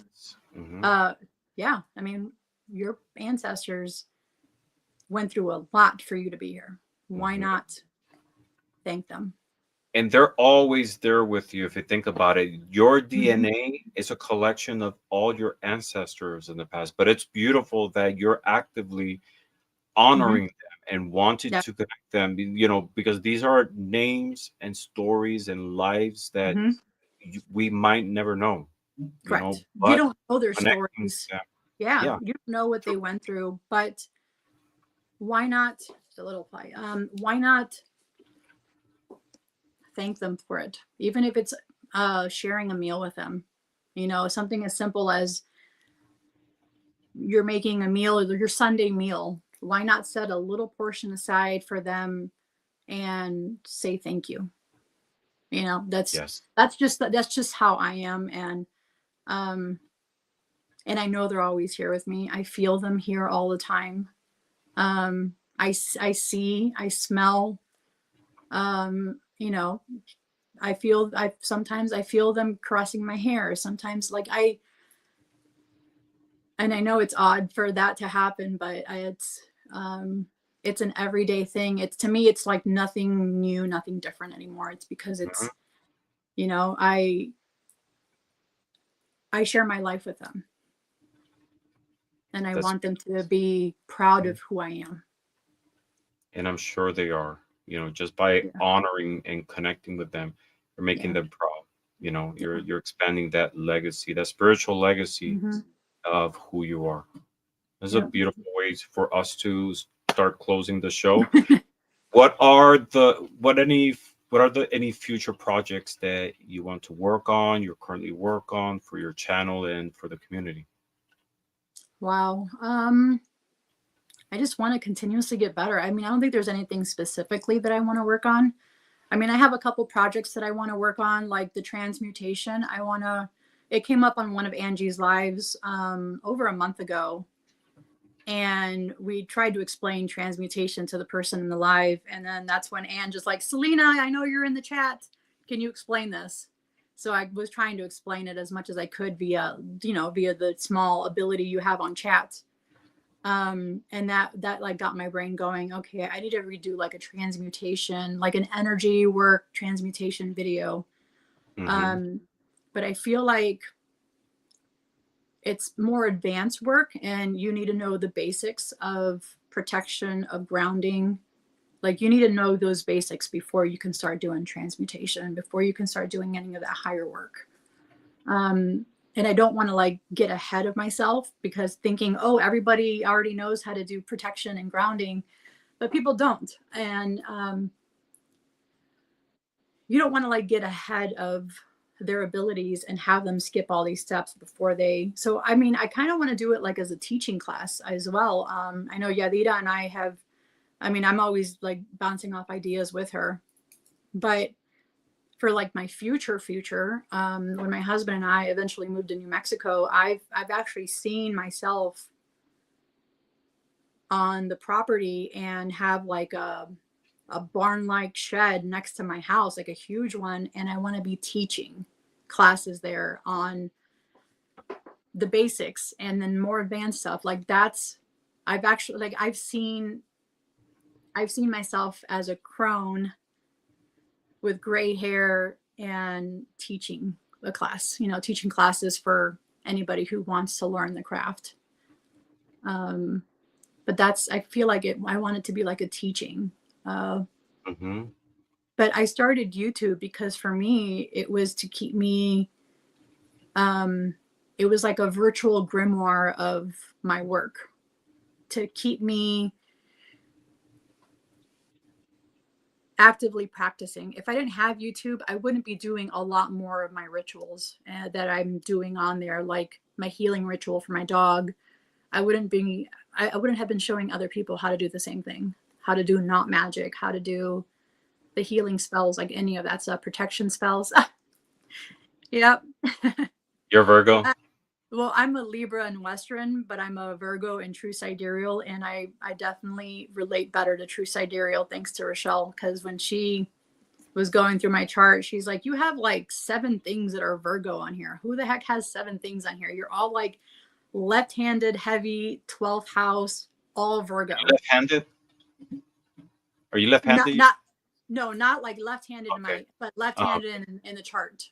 Got it. Okay, because so I'm left-handed. It's all in the 12th house. It's all like all of my stuff is like a lot of it's in the 11th, 12th, and like 10th house. It's all, and that's, she also said when we did my true sidereal reading, she also said that I'm like finishing up chapters and closing chapters, and I said, yeah, I am. I went, I told her all the things that I was doing, and she goes, well, that explains why everything is in this one house. Mm-hmm. So. But that was another confirmation of, hi, Madu, you're still here. But that was like another confirmation of that I am closing up all these chapters in my life and kind of like wrapping everything up and ending those cycles. So yes, yeah. You're a lefty too, yeah. My one sister is a lefty. She's a twin, and her other twin is not a lefty. So it's kind of funny. Yeah, I'm a lefty. It's a difficult world for us sometimes. For lefties, I know. I hear it from my sister. Yeah, because everything is made for right-handed people. So things like scissors and stuff like that. Yeah. Rollers. Yeah. My mom's left-handed. My grandmother was. So I'm actually ambidextrous. I'm not like fully left-handed, but I'm ambidextrous. Like I do my cards with my left hand, and even though I'm not left-handed. My one son is also ambidextrous. He plays sports with his left hand. He eats with his left, but he writes with his right. Interesting. Yeah. All right. So we got to the point in which we're going to do our game called This or That. And I'm going to ask you 10 situational questions, and you will choose between 2 tarot cards.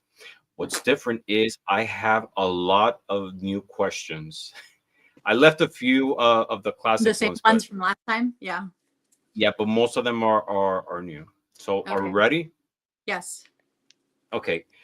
Question number 1. Would you rather take a selfie at the edge of a cliff with the fool or at a wall party with the devil? The devil. I would rather go to a party than at the end of the cliff. Live your life. I mean, I know the fool's journey, you're starting all over again, but why would I want to take a selfie at the cliff and not pay attention to how close I am to the cliff and then fall over? So I'd rather be with the devil and party. The devil's not such a bad person anyways. You will fall here. Yeah, the devil's exactly. The devil's not. I mean, once you're gonna end up there anyway, right? Yeah, there's no reason to be afraid of the devil card. Like the devil card is a good card to get. Like I welcome the devil card. I welcome the tower card because those are like big moments that are going to happen and that you need to happen. So I welcome. I welcome it. Beautiful. Question number 2: are you a shopaholic or a penny pincher? Shopaholic. Shopaholic. What do you shop the most? Oh my God, tarot decks. You know how many decks I got this month already? How many? 19 tarot decks. What? Now, yes. So I'm going to blame Rochelle for a lot of those. I bought 12 from her because she was getting rid of them. And I bought 12 of her used decks, and they were not even used. They were like, she only did like a show through, like, she showed them. So Rochelle's to blame for the 12 decks. And then Rochelle, Amethyst Ascension. Yep. She's a culprit. Rochelle, maybe we spent like an hour of video chatting, and she was going through the decks, and I was like, yes, yes, yes, no, no, yes, no. So on Friday, I got the package in, and I was like so happy. So I did like an unboxing of that, and I haven't uploaded yet. And then Llewellyn was having a sale. They were having their Beltane sale and 35% off. And I got like the Fabio Lestrani, the Voodoo deck. I got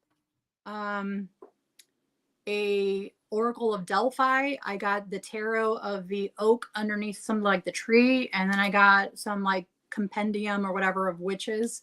And then I got a book that was a Baphomet book, like a ritual Baphomet book. And then I got like 2 more books in the mail 2 days ago, and they're on Hecate and Dark Goddesses. And then I got another deck that I forgot to cancel that came through because I'm going to blame Cosmic Orphan for this one. Yeah. Everybody's Feminine Myths that he like showed on his channel like, I don't know, 4 weeks ago, but it's like goddesses and they have like different, see how they look differently?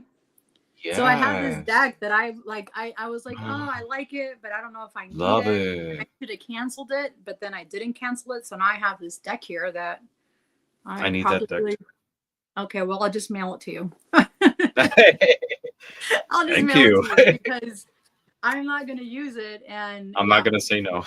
Thank you so much. And then I bought more essential oils because they're right here. They just got here. So they're like the floral ones, like lavender, rose, jasmine, gardenia, cherry blossom, honeysuckle. There's a specific essential oil that I want to make, and it has rose essential oil. And as much as I hate roses, I was like, okay, I have to buy this. And then there's also jasmine that I needed. So I went ahead and bought these essential oils. I have a bad association with rose. I see them as like a funeral, and I try not to like smell it because it brings me the memories of funerals. So, but I had to like break down and actually buy it because I needed to use it for a ritual oil that I wanted to make. Interesting. But yeah, right. I'm horrible. I'm a shopaholic. Okay. Well, it's for your own spiritual enrichment. You got to see it that way. Oh, perfect. Right? That's gonna as long as you know your limits, you know. Yeah. All right. Question number 3. You are in a tarot themed telenovela. What's your scandal? The lovers caught kissing both twins and their mother knows, or judgment. You faked your own death and returned during the wedding. Yes, judgment. That sounds more fun. More dramatic.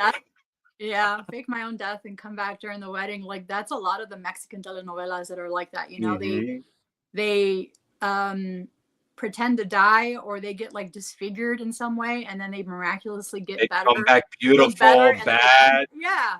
Right. With a vengeance. Yeah, it's like they're so dramatic about it. Like it's the Mexican telenovelas are the best. Yeah. Yes. And they're like so like crazy. Like the theme of it is just so far fetched, but they're so fun to watch. Mexico's really big with telenovelas. Like that's like the industry of them all. Yeah. You know, it's not only for telenovelas but also for like Latin music. If you conquer Mexico, you conquer all Latin America. Yes. Yeah. Definitely. All right. Question number 4. You are in a reality competition called So You Think You Can Divine? Which judge do you dread the most? The high priestess says nothing, just writes things down. Or the king of swords, brutal honesty with a clicky pen and resting verdict face. Oh, the king of swords, definitely. I'm like if someone okay, so like when you have your evaluation at work, and even though I'm like perfect, I did nothing bad, I'm above and beyond everybody else, I dread an evaluation because I don't like to receive critique like that. Like to me, it's very personal. Brutal honesty. Yes, like I'm horrible with accepting that brutal honesty. So that would be the hardest for me. Yeah. I think as long as it's done with respect and with the intention of, you know, being critical for your own, you know, wanting your success, it's not bad. I think I would be more afraid of her because you don't know what she's thinking. You know? She can act upon it. And then your brain will come up with all the other like, oh, she hates me. Oh, she thinks I'm not good enough. Like, yeah, so you're like already mentally torturing yourself. But for me to hear those words, that was like when I was younger. Like I didn't want to like disappoint my parents, and the one time I disappointed my dad, and he in other words said, "I'm disappointed in you." Oh my God, that like broke my heart to hear him say I'm disappointed. And since then, I've always, like, I didn't skip school. I didn't do any of those things because I didn't do drugs. I've never done a single illegal drug in my life. I didn't want, because I knew he was watching. I knew he was there. And I was like, I don't want to disappoint him. I don't want him to think that I'm a horrible daughter. So I didn't do that stuff. So it's kind of like the same thing of being with the King of Swords for me. Yeah. I guess it's how we take I know it's hard because sometimes it stays with us, but we can also use the momentum of those words, of that energy, to propulse us, to move us to act in a positive way. But words hurt. Words hurt. They do. Yeah, they're more powerful than they sting, and they last longer than a physical. You know, if someone were to physically hit you, those don't last as long as the words. Those words are like, those are piercing. Yes. All right. Question number 5. You're producing Real Housewives of the Tarot deck. Who's always flipping tables?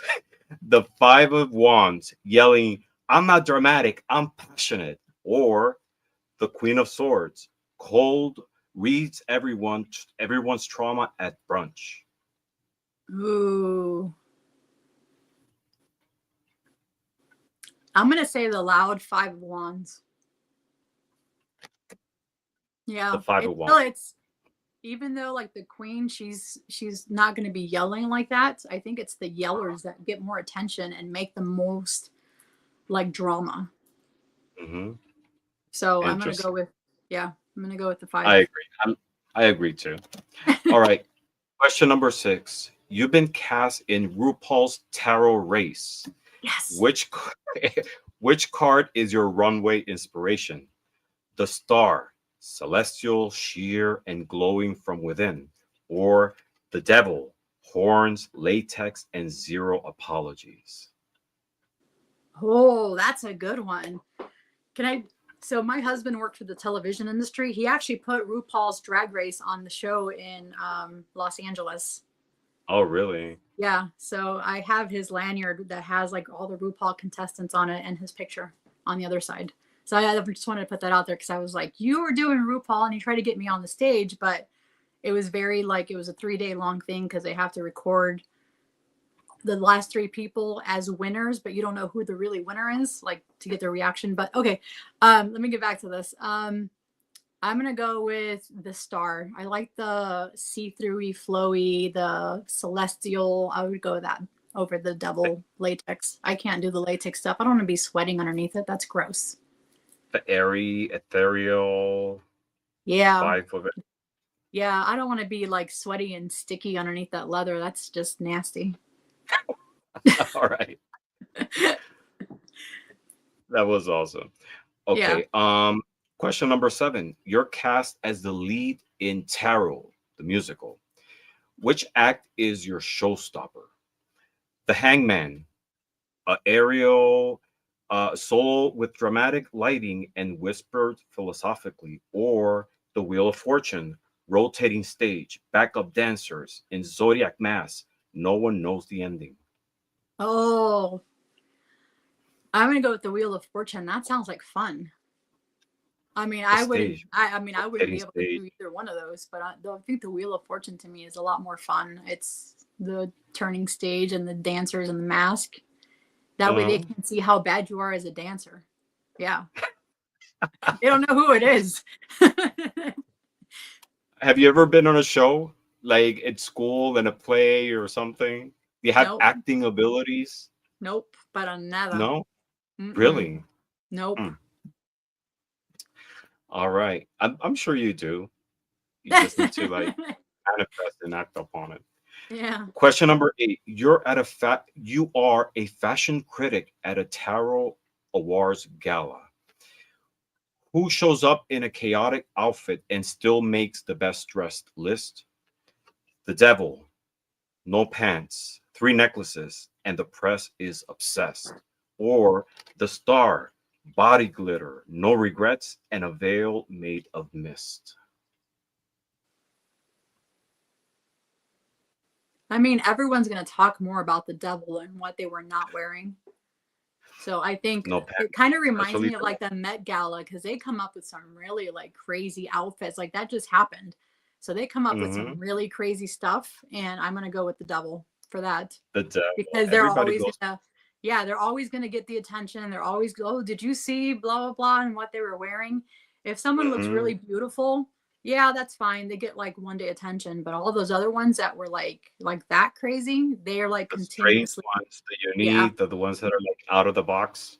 Yeah, they're always the ones that are being continuously shown, even if it's like horrible, but it was still like a fashion thing. This moth keeps flying around, but yeah, I'm gonna go with the devil. Great choice. I agree with you. All right, question number 9. The universe hires you for a part-time gig.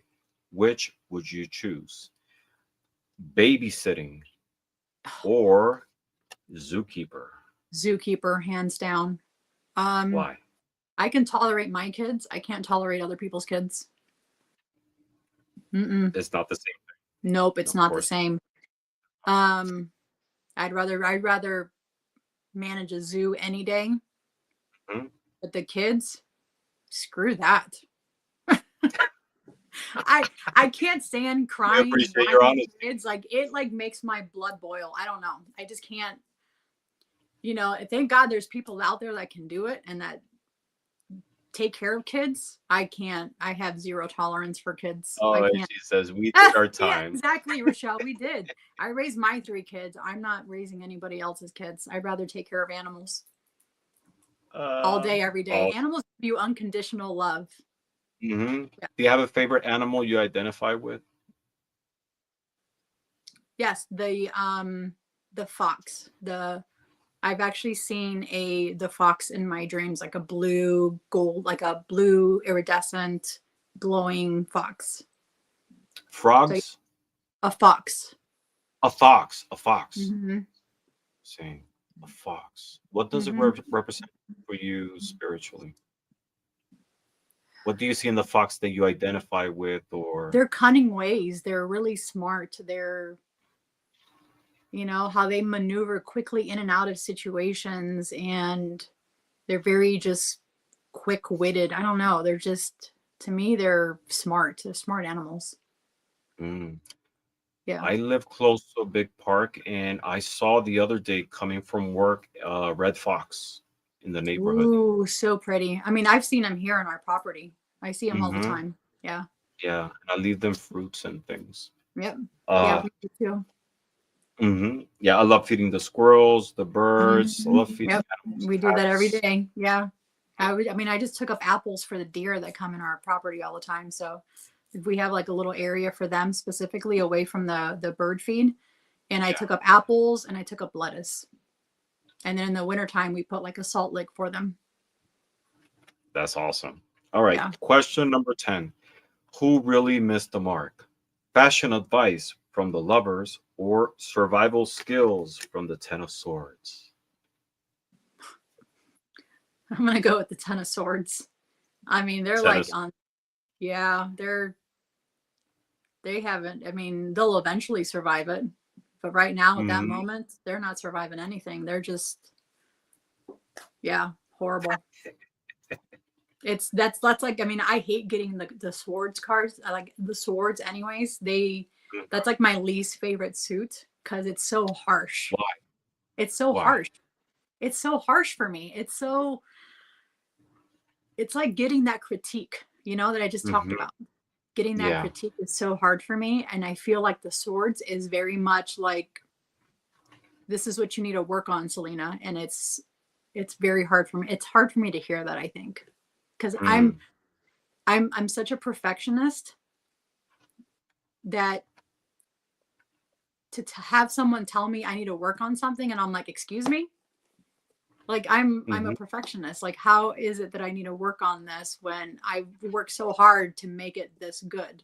You know, I mean, I don't know, it kind of sounds conceited, but I'm not really a conceited person. It's just, I'm a perfectionist. I'm a Virgo. I'm a hardcore Virgo. And that perfectionist comes with it. Like, I don't ask people for help because I'm afraid they're going to screw it up and they're not going to do it the way I want them to do it. And they're not going to do it at the pace that I want them to do it. or they're going to do it later on. And I'm standing there staring at it like I could have already been done, and, you know, I could have already done it and be over with it. And they're still sitting down and not doing anything. So that drives me crazy. Definitely. But it's I think we have to in me.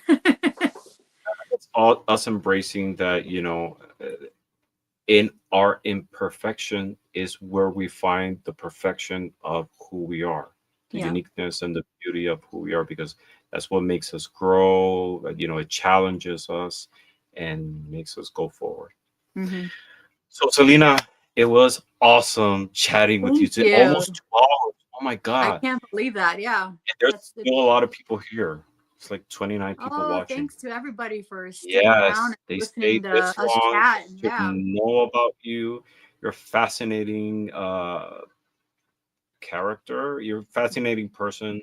Beautiful energy. We're so excited to have you in the community, and we're just looking forward to learn more about you, about your practice, and your, you know, who you are.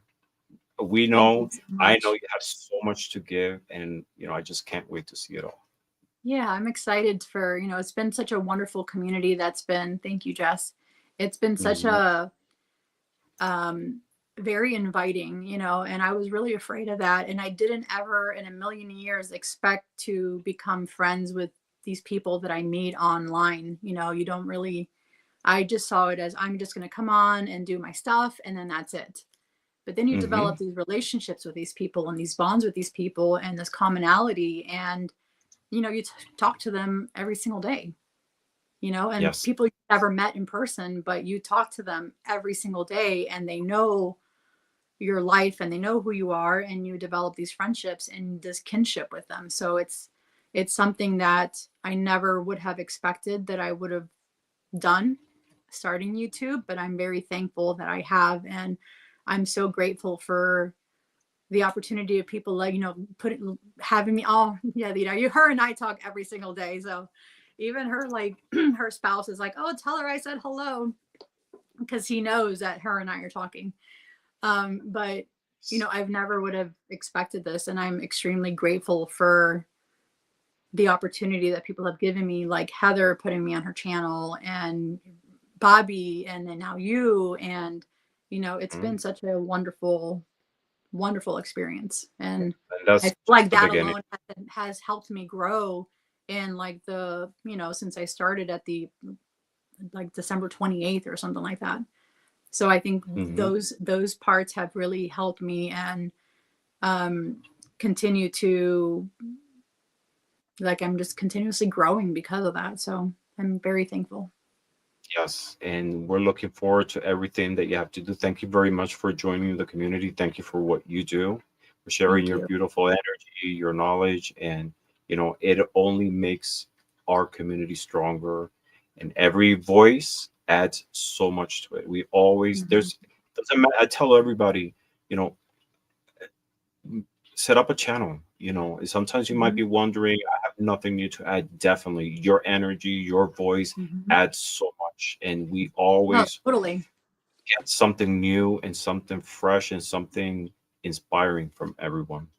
Oh, totally. And I didn't think I could do that, and I'm just like, oh, let me just go ahead and, you know, I talked about starting a channel, and then I, you know, casually mentioned it to my husband, and then all of a sudden, you know, here comes my birthday, he buys me the new GoPro, and I'm like, crap, now I need to start a channel, because he just spent, you know, hundreds of dollars on this GoPro for me, so now I have to do it. And that's what kind of like pushed me, is I talked about it, and then he made that extra step and gifted me something to help me get started. So I'm like, well, I don't want to have it like sitting there in the case, so now I need to use it and do the channel. So here I am, because he buys me these things. All right. So everybody, thank you very much for watching today's show. Thank you for your energy, for your input. Thank you for staying throughout the show to learn more about Celina, and for sharing your experience, your knowledge, and everything that you have to give us.